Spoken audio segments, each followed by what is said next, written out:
ഹരി ഓം. എല്ലാവർക്കും നമസ്കാരം. ആർഷജ്യോതി സനാതന ധർമ്മ പ്രചാര സഭ ഭക്തചിന്തകളും അറിവുകളും എന്ന നമ്മുടെ ഫേസ്ബുക്ക്, വാട്സപ്പ് സജ്ജന സത്സംഗ കൂട്ടായ്മയിലെ എല്ലാ സജ്ജനങ്ങൾക്കും ആചാര്യൻ്റെ പ്രണാമങ്ങൾ. നാരദ ഭക്തിസൂത്രം എന്ന നമ്മുടെ ജ്ഞാനയജ്ഞത്തിൻ്റെ 3-ാമത്തെ ദിവസമാണ് ഇന്ന്. നമ്മൾ ഇന്നു മുതലാണ് നാരദ ഭക്തിസൂത്രം മനനം ചെയ്യാനായിട്ട് പോകുന്നത്. ശ്രീ നാരദർ തൻ്റെ ഭക്തിസൂത്രം ആരംഭിക്കുന്നത് മംഗളാചരണത്തോടുകൂടിയിട്ടാണ്. ഏതൊരു ഗ്രന്ഥം ആരംഭിക്കുന്നത് മംഗളാചരണത്തോടുകൂടിയിട്ടാണ് ഏതൊരു ശാസ്ത്രവും ഏതൊരു ഗ്രന്ഥവും ആരംഭിക്കുക. ഗ്രന്ഥങ്ങൾ മാത്രമല്ല, ഇപ്പോൾ ഏത് പരിപാടികളായാലും ആദ്യം ഒരു ഈശ്വര പ്രാർത്ഥന, ഒരു മംഗളാചരണം ഉണ്ടായിരിക്കും അല്ലേ? ഒരു മംഗളാചരണത്തോടെയാണ് ഏതൊരു പരിപാടികളും ആരംഭിക്കുക. ഏതൊരു ഗ്രന്ഥം ആരംഭിക്കുമ്പോഴും മംഗളാചരണത്തോടെയാണ്. ഇവിടെയും നാരദർ മംഗളാചരണത്തോടെയാണ് തൻ്റെ ഭക്തിസൂത്രം ആരംഭിക്കുന്നത്. എങ്ങനെ ആരംഭിക്കുന്നത്? അതാദോ ഭക്തിയും വ്യാഖ്യാസ്യാമഹ എന്ന് പറഞ്ഞുകൊണ്ടാണ്. അതാദോ ഭക്തിയും വ്യാഖ്യാസ്യാമഹ എന്താണ്? അധ ഇപ്പോൾ, അധഹ അതുകൊണ്ട്, അതാദോ അധ ഇപ്പോൾ, അധഹ അതുകൊണ്ട്, ഭക്തിയെ വ്യാഖ്യാസ്യാമഹ നാം വ്യാഖ്യാനിക്കാം. ഇനിയിപ്പോൾ നാം അതുകൊണ്ട് ഭക്തിയെ വ്യാഖ്യാനിക്കാം എന്ന് പറഞ്ഞുകൊണ്ടാണ് ശ്രീനാരദർ തൻ്റെ ഭക്തിസൂത്രം ആരംഭിക്കുന്നത്. ഇവിടെ അധ എന്ന ശബ്ദം കൊണ്ട്, അതാദോ അധഹ എന്ന ശബ്ദം കൊണ്ട് താൻ പ്രതിപാദിക്കാൻ പോകുന്ന ശാസ്ത്രത്തിൻ്റെ അധികാരിയെ സ്മരിക്കുകയാണ് നാരദർ ചെയ്യുന്നത്. കാരണം മംഗളാചരണം എന്താണ് അകാരം കൊണ്ട് ഉദ്ദേശിക്കുന്നത്? അക്ഷരാണാം അകാരോസ്മി. ഗീതയിൽ ഭഗവാൻ പറയുന്നുണ്ട്. എന്താണ്? ഈശ്വരവാചകമായിട്ടുള്ള അകാരത്തോടു കൂടിയിട്ടാണ് ഈ ഗ്രന്ഥം ആരംഭിക്കുന്നത്. അധ എന്ന ശബ്ദം ഈശ്വരനാണ്, മംഗളവാചകമാണെന്ന് പറയുക. ഓങ്കാരമാണ് അകാരം. ആ എന്ന വാക്ക് ശ്രീ മഹാവിഷ്ണുവാണെന്ന് പറയുക, അകാരം. ആ ഉ മ ഈ 3 അക്ഷരം ചേർന്നാണ് അക്ഷരബ്രഹ്മം, ഓങ്കാരം അല്ലേ? ഇതൊക്കെ നമുക്കറിയാം. ഓങ്കാരശ്ച ശബ്ദശ്ച ധ്വേദൗ ബ്രഹ്മണ പുര കണ്ഠം ഭീത്വാ വിനിർയാദൗ തേന മാംഗലിക ആവുഭൗ. അതായത് ഓങ്കാരം എന്ന അധശബ്ദം പണ്ട് ബ്രഹ്മാവിൻ്റെ കണ്ഠം ഭേദിച്ച്, ബ്രഹ്മണ പുരാകണ്ഠം ഭീത്വ, ബ്രഹ്മാവിൻ്റെ കണ്ഠം ഭേദിച്ച് പുറത്തു വന്നതാണെന്ന്. അതുകൊണ്ട് ഓങ്കാരവും അധശബ്ദവും എല്ലാം എന്താണ്? മംഗളവാചിയാണ്. ശാസ്ത്രം പഠിക്കുന്ന ഒരു വിദ്യാർത്ഥിയെ സംബന്ധിച്ചിട്ട്, ഇപ്പോൾ നമ്മളൊക്കെ വിദ്യാർത്ഥികളാണ്, ഭക്തിശാസ്ത്രം പഠിക്കാനാണ് നമ്മളിവിടെ ഒത്തുകൂടിയിട്ടുള്ളത്. ഇപ്പോൾ പഠിക്കാൻ ആഗ്രഹിക്കുന്ന ഏത് ശാസ്ത്രവും അതിൻ്റെ പൂർണ്ണ ഫലസിദ്ധിയെ പ്രാപിക്കുന്നത് ആ പഠിക്കുന്നവൻ്റെ യോഗ്യത അനുസരിച്ചിട്ടാണ്. ഏത് ശാസ്ത്രമായാലും, നിങ്ങൾ സ്കൂളിൽ പഠിക്കുന്നതായാലും അങ്ങനെ തന്നെയാണ്. നിങ്ങൾ സ്കൂളിൽ പഠിക്കുന്നുണ്ട്, കോളേജിൽ പോകുന്നുണ്ട്, അല്ലെങ്കിൽ ഓരോരോ കാര്യങ്ങൾ പഠിക്കാൻ ശ്രമിക്കുന്നുണ്ട്. പക്ഷെ അതിൻ്റെ ഫലസിദ്ധിയെ പ്രാപിക്കുന്നത് നിങ്ങൾക്ക് അതിനുള്ള യോഗ്യത അനുസരിച്ചിട്ടാണ് പറയുക. അപ്പോൾ ഓരോ ശാസ്ത്രത്തിനും അതതിൻ്റെ അധികാരികളുണ്ട്. ഇപ്പോൾ ഒരു ഗ്രന്ഥം അല്ലെങ്കിൽ ഒരു ശാസ്ത്രം ഒരു പക്ഷേ എല്ലാവർക്കും ഒരുപോലെ പ്രയോജനമാവുമോ? ഇല്ല. എന്നിരുന്നാലും ശാസ്ത്രഗ്രഹണത്തിന് പൊതുവായിട്ട് ചില യോഗ്യതകൾ വേണ്ടതായിട്ടുണ്ട്. ഒന്നാമതായിട്ട് ആ വിഷയം ഗ്രഹിക്കണം എന്നുള്ളൊരാഗ്രഹം ആദ്യം വേണം. അങ്ങനെ ഒരു ആഗ്രഹം ആദ്യം ഉണ്ടെങ്കിൽ മാത്രമേ അത് പഠിക്കുന്നുകൊണ്ട് കാര്യമുള്ളൂ. ഏതൊരു വിഷയവും അതങ്ങനെ തന്നെയാണ്. അപ്പോൾ ഒന്നാമതായിട്ട് ആ വിഷയം ഗ്രഹിക്കണം. ഇപ്പോൾ നാരദഭക്ത സൂത്രം നിങ്ങൾ ഇന്ന് തൊട്ട് കേൾക്കുന്നുണ്ട്. ഈ നാരദഭക്ത സൂത്രം എനിക്ക് ഗ്രഹിക്കണം, ഈ വിഷയം എനിക്ക് പഠിക്കണം, ഭക്തി വർദ്ധിക്കണം എന്നുള്ള ആഗ്രഹം ആദ്യം നിങ്ങളുടെ ഉള്ളിൽ ഉണ്ടാകണം. അതായത് അർത്ഥിത്വം. ആഗ്രഹം മാത്രം പോരാ, ഇപ്പം എന്ത് വേണം? അത് ഗ്രഹിക്കാനുള്ള കഴിവ് കൂടി വേണം. എന്താണ് ഗ്രഹിക്കാനുള്ള കഴിവ്? കേൾക്കുക, കേട്ടതിനെ മനനം ചെയ്യുക, എന്നിട്ട് ഉറപ്പിക്കുക. അതിനുള്ള ശക്തി അഥവാ സാമർഥ്യം ഇത് ഈ പ്രഭാഷണം കേൾക്കുന്ന ഒരാൾക്ക് ആദ്യം ഉണ്ടായിരിക്കണം. ഇപ്പോൾ ഈ ശാസ്ത്രത്തിൻ്റെ അർത്ഥം, നാരദഭക്തി സൂത്രം എന്ന ഈ ഒരു ശാസ്ത്രത്തിൻ്റെ ആചാര്യൻ ഇവിടെ പ്രഭാഷണം ചെയ്യാൻ പോകുന്ന ഈ നാരദഭക്തി സൂത്രം, ഈ ശാസ്ത്രത്തിൻ്റെ അർത്ഥം ഗ്രഹിക്കാൻ മനനം വളരെ അത്യാവശ്യമാണ്. കേട്ടതിനെ മനനം ചെയ്യുക. അപ്പോൾ അത് എന്തൊക്കെ വേണം? മേധാശക്തി, പൂർവ്വപാഠപരിചയം, ഇതൊക്കെ ആവശ്യമാണ്. ഇപ്പോൾ ബാലപാഠങ്ങൾ ഒന്നും ഗ്രഹിക്കാത്തവന് ഉയർന്ന പാഠങ്ങൾ പഠിക്കാൻ അധികാരമില്ല, അല്ലേ? ഇപ്പോൾ 1-ാം ക്ലാസ്, 2-ാം ക്ലാസ്, 3-ാം ക്ലാസ്, 4-ാം ക്ലാസ്, അങ്ങനെ 10-ാം ക്ലാസ് എത്തുക, അല്ലേ? ഇപ്പോൾ 1-ാം ക്ലാസ്, 2-ാം ക്ലാസ്സിൽ പോവാതെ നേരിട്ട് 10ലേക്ക് ആരെങ്കിലും പോവോ? ഇല്ല. അപ്പോൾ ബാലപാഠങ്ങൾ ആദ്യം അറിയണം. അതുകൊണ്ട് ഇവിടെ ബാലപാഠം എന്നുള്ളത് ഫസ്റ്റ് ആദ്യം ഉണ്ടായിരിക്കേണ്ടത് ഭഗവാനിൽ അചഞ്ചലമായിട്ടുള്ള വിശ്വാസം, ഭക്തി. ഇത് സാമാന്യമായിട്ടും ഒരെണ്ണുണ്ടെങ്കിൽ തീർച്ചയായിട്ടും ഈ ഗ്രന്ഥം, പിന്നെ ആഗ്രഹം, ഇത് രണ്ടും ഉണ്ടെങ്കിൽ ഈ ശാസ്ത്രം പഠിക്കാനായിട്ട് നമുക്ക് സാധിക്കും. പിന്നൊന്ന്, ആചാര്യനിലും ശാസ്ത്രത്തിലും ആദരവും വിശ്വാസം ഉണ്ടായിരിക്കണം. ആരാണ് ആചാര്യൻ? ഈ പ്രഭാഷണം ചെയ്യുന്ന ആചാര്യനല്ല ആചാര്യൻ, നാരദനാണ് ഇവിടുത്തെ ആചാര്യൻ. ശ്രീ നാരദ മഹർഷിയാണ് ഇവിടെ ആചാര്യൻ. അപ്പോൾ ശ്രീ നാരദ മഹർഷിയിലും ശാസ്ത്രത്തിലും നമുക്കെന്തുണ്ടാവണം? ആദരവും വിശ്വാസവും ഉണ്ടായിരിക്കണം. ആചാര്യവാൻ പുരുഷോ വേദ. അതായത് അനുഭൂതി സമ്പന്നനായിട്ടുള്ള ഗുരുവിൻ്റെ ശ്രീമുഖത്ത് നിന്നും ലഭിക്കുന്ന വിദ്യയാണ് ഫലപ്രദമാകുന്നത്. ഇവിടെ ഋഷിവര്യനായിട്ടുള്ള, ദേവർഷിയായിട്ടുള്ള ശ്രീ നാരദ മഹർഷിയുടെ ഗുരുമുഖത്തു നിന്നാണ് നമ്മൾ ഈ വിദ്യ അഭ്യസിക്കുന്നത്. നമ്മൾ ഗീത പഠിക്കുന്ന സമയത്ത് ഭഗവാന്റെ ഗുരുമുഖത്തു നിന്നാണ് ഗീത നമ്മൾ പഠിക്കുന്നത്. ഭഗവാൻ അർജുനനെ ഉപദേശിക്കുന്നതാണെങ്കിൽ കൂടിയിട്ട് നമ്മൾ ഓരോരുത്തരുമാണ് അർജുനൻ. അപ്പോൾ ഭഗവാൻ അർജുനോട് പറയുന്ന സമയത്ത് നമ്മുടെ ഗുരു ആരാണ്? ഗീത പഠിക്കുന്ന സമയത്ത് ഭഗവാൻ തന്നെയാണ് ഗുരു. ഗീതാ ഗ്രന്ഥം മുന്നിൽ വയ്ക്കുക, ഓം ശ്രീ ഗുരുഭ്യോ നമ, വലത് കൈ കൊണ്ട് തൊട്ടുകൊണ്ട് സ്മരിക്കുക. കാരണം ഗീത തന്നെയാണ് ഗുരു.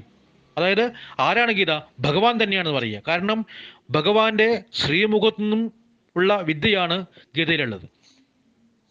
ഇതുപോലെ നാരദഭക്തി സൂത്രം നമ്മൾ പഠിക്കുന്ന സമയത്ത്, വിചാരം ചെയ്യുന്ന സമയത്ത് ആരാണ് ഗുരു?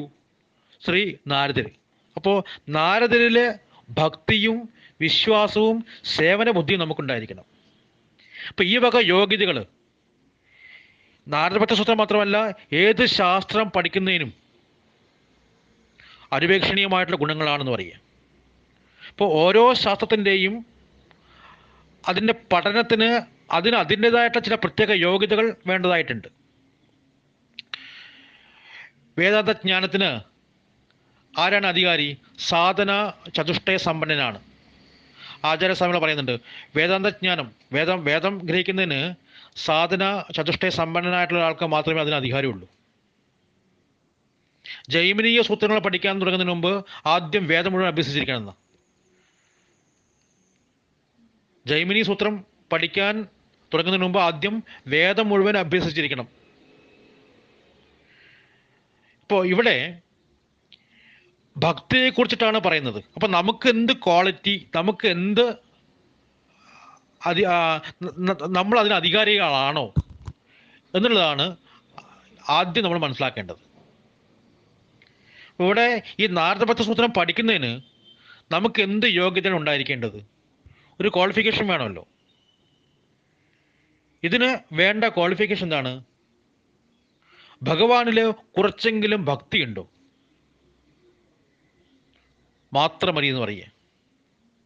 ആ ഭക്തി മാത്രം മതി ഇത് ശാസ്ത്രം പഠിക്കുന്നതിന്. ഈശ്വരാനുഗ്രഹം കൊണ്ട് നമുക്കൊക്കെ ഭക്തിയുണ്ട് അല്ലേ? അതുകൊണ്ടാണ് ഭക്തി ചിന്തകളും അറിവുകളും എന്ന ഈ ഒരു കൂട്ടായ്മയിൽ നിങ്ങൾ ഓരോരുത്തരും വന്നു പെടാൻ തന്നെ കാരണം. ഇപ്പോൾ ഭക്തി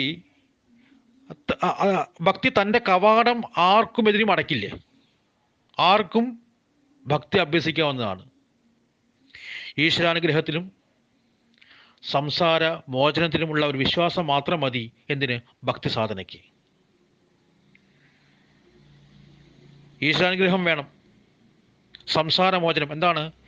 ഈ പ്രാരാബ്ധ ജീവിതം, പല പല യാതനകളിലൂടെയാണ് നമ്മുടെ ജീവിതം കടന്നു പോകുന്നതല്ലേ? സുഖദുഃഖങ്ങൾ സമ്മിശ്രമാണ് ജീവിതം, സംസാരം. ഈശ്വരാനുഗ്രഹവും വേണം, ഈ സംസാര ജീവിതത്തിലുള്ള മോചനം അതായത് മോക്ഷവും വേണം. ഇത് ആർക്കാണോ മനസ്സിൽ പ്രബലമായിട്ടുള്ളത് അവർ ഭക്തി സാധനയ്ക്ക് അർഹരാണ്. അപ്പോൾ വെറും ഭക്തി മാത്രം ഉണ്ടായാൽ പോരാ, എനിക്ക് ഈശ്വരാനുഗ്രഹം ഉണ്ടാവണം, സംസാര മോചനം എനിക്ക് ലഭിക്കണം എന്ന അചഞ്ചലമായിട്ടുള്ള ത്വര, വിശ്വാസം, ആഗ്രഹം നമ്മളിൽ ഉണ്ടാകണം. അപ്പോൾ അങ്ങനെ ഭക്തി ജനിക്കുന്ന സമയത്ത് ആ ഭക്തിയാണ് നിങ്ങളെ അറിവിലേക്ക് കൊണ്ടുപോകുക. ഭക്തി വർദ്ധിക്കുന്ന സമയത്ത് അറിയാൻ ശ്രമിക്കും ആരാണ് ഈശ്വരൻ. ഭഗവാനിൽ വിശ്വാസം, ഭഗവാനിൽ ആദ്യം ഒരു വിശ്വാസമായിരിക്കും, ഒടുവിൽ ആ വിശ്വാസം പ്രേമഭക്തി ആവുന്ന സമയത്ത് അന്വേഷിക്കും, ഭഗവാനെ അന്വേഷിക്കാൻ തുടങ്ങും. അപ്പോഴാണ് കൂടുതൽ കൂടുതൽ അറിയാനായിട്ട് മനസ്സിങ്ങനെ പായുക. ഇങ്ങനെ അറിവ് നേടുന്ന സമയത്ത് ആ ഒരു തത്വം, ആരാണ് താൻ, ആരാണ് ഈശ്വരൻ, എന്താണ് ഈ പ്രപഞ്ചം എന്ന ആ മഹാതത്വത്തിലേക്ക് നമ്മൾ എത്തിച്ചേരും. എത്ര പാപങ്ങൾ ചെയ്തിട്ടുള്ള ആളായാലും ശരി, എത്ര കൊടിയ പാപങ്ങൾ ചെയ്തിട്ടുള്ള ആളായാലും തീവ്രമായിട്ട് ഭഗവാനെ ഭജിക്കുന്ന പക്ഷം അവനെ സജ്ജനമായിട്ട് കാണണമെന്നാണ് പറയുക. ഭഗവാൻ ഗീതയിൽ നമുക്ക് തരുന്നൊരു പ്രതിജ്ഞയാണിത്. എത്ര മഹാപാപം, കൊലപാതകമായാലും ശരി, കൊള്ളയായാലും ശരി, എത്ര മഹാപാപം ചെയ്തവനായാലും ശരി, തീവ്രമായിട്ട് ഈശ്വരനെ ഭജിക്കുന്ന പക്ഷം അവൻ ആരാണ്? സജ്ജനമാണ്, സംശയമേ ഇല്ലെന്ന് പറയുക. കാരണം അവൻ വേണ്ട വഴിക്ക് തിരിഞ്ഞു കഴിഞ്ഞു. അവൻ്റെ പൂർവ്വകാലം എങ്ങനെ ആയിക്കോട്ടെ, പക്ഷേ ഇപ്പോൾ അവൻ ആരാണ്? ഭഗവാനിൽ തീവ്രമായിട്ടുള്ള ഭക്തിയുള്ളവനാണ്. എങ്കിൽ ആരാണ്? അവൻ സജ്ജനമാണ്, സംശയമേ ഇല്ലെന്ന് പറയുക. കാരണം അവൻ്റെ പൂർവ്വകാലം വെടിഞ്ഞ് അവൻ നേരായ വഴിക്ക്, വേണ്ട വഴിക്ക് തിരിഞ്ഞു കഴിഞ്ഞു. അപ്പം അങ്ങനെയുള്ള ഭക്തന് ഒരു കാലത്തും ഒരാപത്തും വരില്ല. ഭഗവാൻ നമുക്ക് തരുന്ന പ്രതിജ്ഞയാണ് ഗീതയിൽ. അപ്പോൾ ഭക്തി സാധനയ്ക്ക് മനുഷ്യജന്മം തന്നെ വേണമെന്നൊന്നുമില്ല. അസുരന്മാരും വാനരന്മാരും ഗജങ്ങളും ഗോക്കളും മൃഗങ്ങളും നാഗങ്ങളും മറ്റും കേവലം ഭക്തി കൊണ്ട് ഭഗവാനെ പ്രാപിച്ചാണ്. ഒരുപാട് കഥകൾ, പുരാണങ്ങൾ നമുക്ക് ഇതുമായിട്ട് ബന്ധപ്പെട്ട് വായിക്കാനും കേൾക്കാനും സാധിക്കും അല്ലേ? ഗജേന്ദ്രമോക്ഷം, വാനരന്മാർ, നാഗങ്ങൾ, എത്ര കഥകൾ നമ്മളെ ഈ ഇത്തരം കഥകളിലൂടെ നമ്മളെ ബോധിപ്പിക്കുന്നത് ഈ തത്വമാണ്. നിങ്ങൾ ശരിക്കും മനനം ചെയ്യണം. നമുക്ക് ഈ ഇത്തരം കഥകൾ, ഗജേന്ദ്രമോക്ഷമൊക്കെ വായിക്കുന്ന സമയത്ത് എന്താണ്? ഒരു ആനയ്ക്ക് മോക്ഷം കിട്ടി, അത്രയാണോ കഥ? ആ കഥയെ കഥയായിട്ട് മാത്രം കാണുന്നതുകൊണ്ടാണ് നമുക്ക് ഈ വക പ്രശ്നമൊക്കെ ഉണ്ടാകുന്നത്. ഇവിടെ എന്താ പറയുന്നത്? എത്ര കൊടിയ പാപങ്ങൾ ചെയ്തവനായാലും തീവ്രമായിട്ടുള്ള ഈശ്വരഭക്തി ഉണ്ടോ അവൻ സജ്ജനമാണ്. അവന് ഒരാപത്തും ഒരു അപായവും വരില്ല. ഭഗവാൻ നമ്മളെ രക്ഷിക്കും. ഇതിൽ ഭഗവാൻ നമുക്ക് തരുന്ന ഉറപ്പാണ്, പ്രതിജ്ഞയാണ്. അപ്പം ഇവിടെ നമുക്ക് എന്ത് വേണം? നമുക്ക് നമ്മുടെ ബുദ്ധി എത്ര മോശപ്പെട്ട ബുദ്ധിയായാലും ശരി, അസുര ബുദ്ധിയായാലും ശരി, എന്തായാലും ശരി, പക്ഷേ ആ പൂർവ്വകാലം, ആ പൂർവ്വ സ്മരണകൾ എല്ലാം വെടിഞ്ഞ് ഭഗവാനിൽ അചഞ്ചലമായിട്ടുള്ള ഭക്തി എനിക്കുണ്ടാകണം, ഈ സംസാര സാഗരത്തിൽ നിന്നും എനിക്കൊരു മോചനം വേണം എന്ന ആഗ്രഹത്തോടു കൂടിയിട്ട് ആരാണോ വ്യാധ്യാധ്യാനം ചെയ്യുന്നത്